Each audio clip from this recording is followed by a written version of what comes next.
Larkin Greene here with FPD. Today I'm going to talk about building a custom shoe directly on the foot using Vettec SuperFast.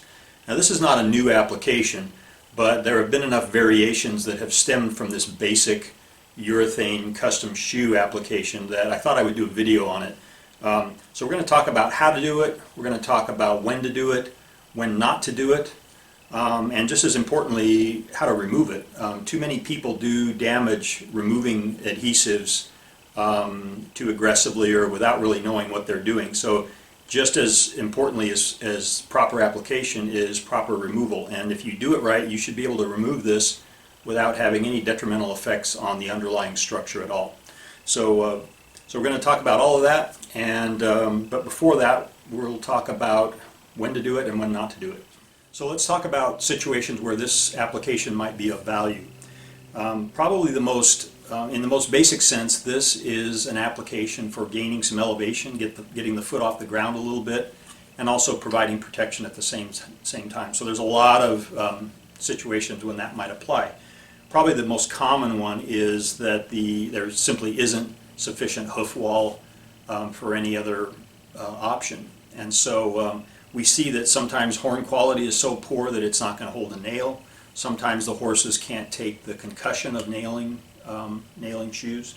So if you eliminate nail-on as an option, then the next go-to is obviously gluing something on. And so there's a lot of steps to that. If you're good at that, then that's great. But a lot of people aren't very good at gluing on shoes successfully, and it's primarily because they don't do it often enough. And so, so that makes it problematic, and there's a lot of steps involved, and none of them are particularly difficult. But if you're not used to that routine, it can be pretty challenging. And you have to have also the right size shoes and all the prep that goes along with that. So other applications that might be included, brood mares sometimes can benefit from a little elevation, a little reinforcement. Young horses that aren't being shod yet, that sometimes need some support or elevation, works pretty well. So for the most part, it's a layup situation. But there are situations where you absolutely do not want to do something like this, and probably the most important factor that determines that is the condition of the white line. So if you've got a stretched white line, it's packed with bacteria and fungus. If you can't get to the bottom of that, then this is absolutely not the time to do something like this, because we know that if you trap all that bacteria, it's going to go deeper into the foot or it's going to blow out somewhere else. So you need to treat that first before you attempt something like this. Other situations, we know we obviously don't want to cover up active bleeding or oozing, even if it's serum, or if you've got very soft spots, bad bruising. You don't want to cover it up with this. There are ways around that where you can block out certain areas, like if you've got seedy toe, you can block out certain areas where you don't want to cover it, but you can still make a shoe on the rest of the foot. So we're going to look at all of that. This is one of my portable horses. I'm using two portable horses today. And the really great thing about a portable horse is you can show a lot of variations on one foot. So this is what a SuperFast shoe looks like, and you'll see some variations right off the bat. You can choose how you address the heels. You can have a penciled or tapered heel. You can have a full support heel. You can round the toe, or you can round the whole thing anywhere you want breakover. So that allows customization. You can also have a single layer, or you could have a single layer or two layers, and have it not carry up onto the hoof wall at all. Or if you want to build up heels, you're trying to correct heel angle, or you've got a shelly hoof wall, you can carry a bead up onto the hoof wall and effectively hold a foot together until something better grows out. You can also give a horse broader base of support. If you want to give them a little more surface area to stand on, you can do that. So those are some of the more obvious variations that you can put into this application. So we'll take a look at exactly how to do that and some of the variations that go along with it. So we're going to be doing the application today on this diamond training capsule. And these are really great because you can trim them to put in defects or trim them to replicate real situations on a horse. So this one I trimmed to represent a low heel, long toe. And I chose this one because this is a fairly common situation where a SuperFast shoe is used.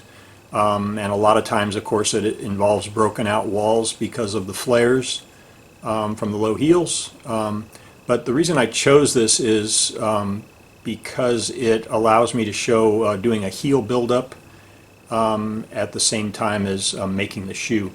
The one thing that we don't want to do in this particular type scenario is add toe length. So when you have low heel, long toe, the last thing you want to do is add toe length, and it's pretty easy to do when you start carrying the adhesive, rounding it around the toe. You can add a significant amount of toe length without even realizing it. So we want to avoid that. That's also why on this one, if I can get this oriented right, that's why you see that the toe is not covered up. This is tapered down towards the toe, because I always want to know where that toe is and know exactly how much length I'm adding. And so if I am going to add length, I'm going to roll this pretty significantly to avoid adding length. So we have to talk about prep a little bit, and so if this is done at the time of a trim, it's already going to be clean. And if there are those white line issues that we talked about, you've got to get down to clean structure. If you have to remove wall, maybe dig a little trench, you've got to get down to solid clean structure, or this should not be attempted. But if you can do that, even if you have to dig a little trench, you can fill it in with adhesive, and it won't further separate wall. Some people think that if you dig a trench that you're creating a wedge, but on this particular application we're going to be carrying the bead up onto the wall, which is going to hold it together much better. So the preparation, if it's done at the time when there's not a trim being done, then we need a good stiff wire brush to clean the perimeter. Anywhere the adhesive is going to touch has got to be free of loose material. It's got to be free of dirt, any kind of debris, any types of dressings or oils. That all has to be cleaned off, and then we're going to, of course, dry it, and that's done with either a torch or a heat gun, and ideally monitored by a moisture meter. But that's the whole prep is pretty much clean and dry. So let's take a look at actually how this stuff goes on. Okay, so we've got everything prepped, we've dried it, and so now we're ready to think about those three things while we're squeezing the material out. So we're going to start at one heel, and we want to dispense a pool of material, and then we move the pool with the circular motion. So I'm overlapping this on purpose, and you'll see why that's important later. But I just want this first layer to be about between 1/8 and 1/4 of an inch thick. And it doesn't really matter which direction you go as far as circles, but that really helps you control the dimensions of the bead. So the reason we're doing this in layers, and there's a real tendency to want to do this all at once, but we know that these materials generate heat. Both the acrylics and the urethanes, like this one, generate a significant amount of heat with more bulk, and so we definitely want to go in layers. So this first layer will be set in 30 seconds.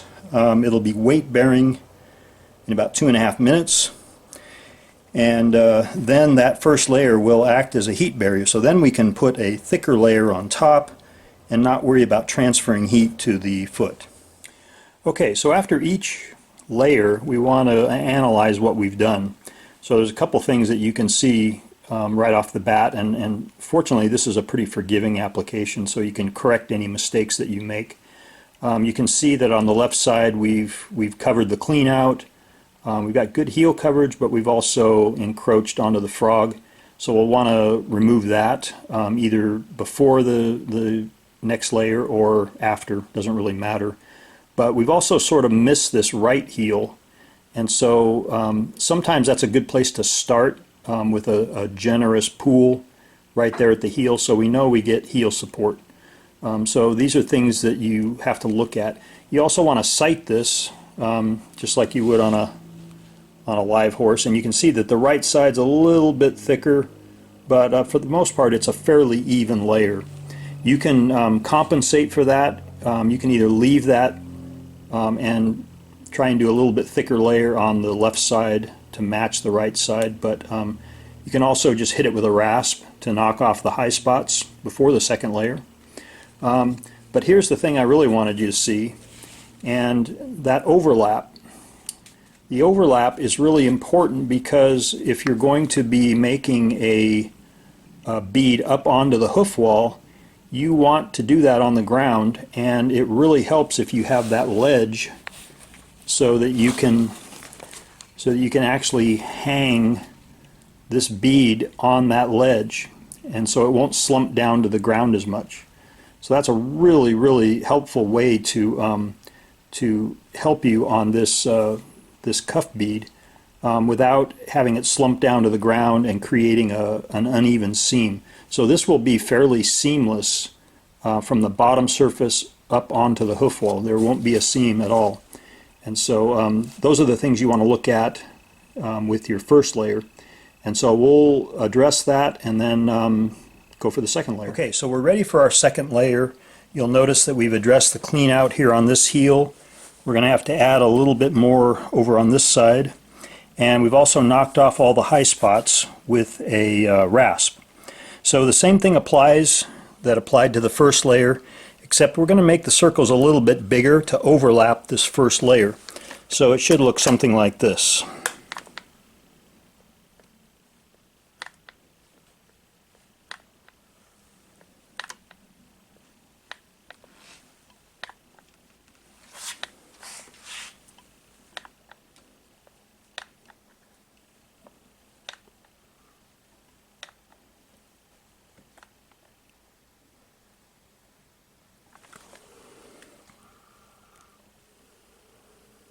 So that's our second layer. Again, it'll be set in 30 seconds, weight bearing in 2.5 minutes, and then we'll dress it and finish it up. Okay, so here you can see the reasoning behind the overlapping the outside edge. It creates this little shelf here, which makes it really easy to now apply a bead, which we call the cuff layer, onto that ledge without it slumping down to the ground. So we're going to do the same thing as far as the three principles here, or the three rules. 90 degrees, we're going to hold it off the surface a little bit, and then we're going to move in circular motions.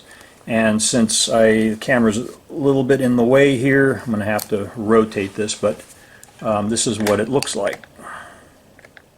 So this is where you can kind of go slowly, and the longer you stir in one place, the less the material will slump. But it's actually okay if it slumps. In fact, you can fill this in with that stirring motion.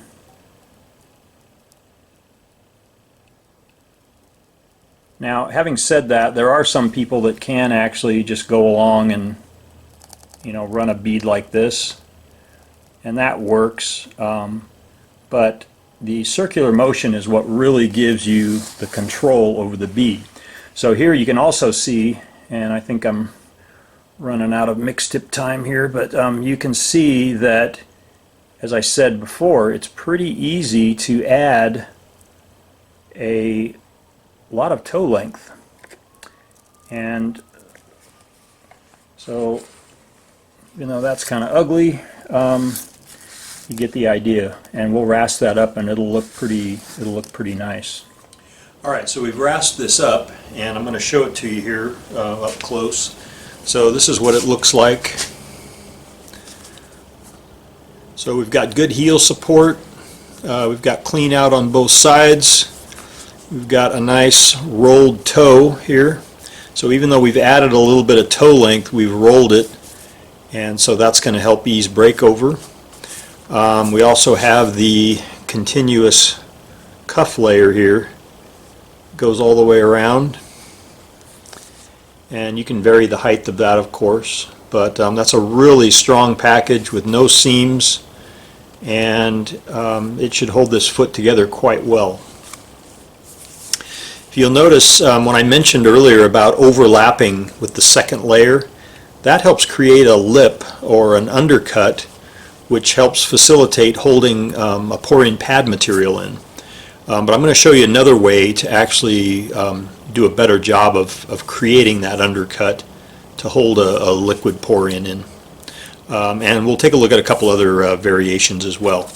But that's what it looks like. When it's dressed up, it looks pretty good. So when it's time to remove this shoe, there's a couple of important things to keep in mind. Number one, if you've made this cuff layer, then you have to reduce that down till it's pretty thin. So you rasp that down until it's thin all the way around, and then you can take your nippers and nip through that, which is the same thing that you want to do if you have only done a bottom layer like this. Then you want to nip through it at the heels, and it's better to use nippers than pull-offs, because pull-offs you tend to they're a thicker blade, and nippers are a thin blade. You can also nip material to reduce bulk.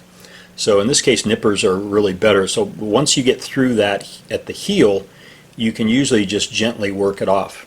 The one thing that you don't want to do is this, and you see a lot of people doing this, because this is likely loose up here, they'll take the nippers or pull-offs and try and wrench down, and that is a really good way to take hoof wall with it. So so reduce as much as you can before you start actually removing it. That's probably the key. Remove the bulk before you remove the shoe.